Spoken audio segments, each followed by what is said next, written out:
చెప్పేది నేను టూల్ గా చెప్తా పోదాం సరే ఇప్పుడు విన్నావా మంది కానీ ఇంటికి పోవాలి నేను తీస్తా బండ్లో ఉందా లేదు నీకా ఏం మాట్లాడుతున్నావురా ఉందా లేదు నీకా నాకు లేదు లేదా పోదాం రా మంది ఇప్పుడు వస్తావా రావు నాతో సరే వస్తావా చెప్పు ఒక మాట సరే ఒక మాట చెప్పు వస్తావా నేను అడిగింది ఇప్పుడు వంద ఆదాం అంతే కూతురు పిలిపిస్తా ఏం చేస్తాను మీ కొడుకులు ఏం చేయడు ఎవరితో మాట్లాడుతున్నావో తెలిసే మాట్లాడుతున్నావా నెల్లూరు పెద్దారెడ్డి గారి మేనల్ నువ్వు చెప్పాల్సిందే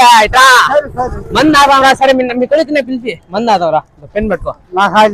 పెన్ పెట్టుకోయా వద్దు అది కూడా నువ్వే పెట్టుకో ఉండియా నన్ను పోని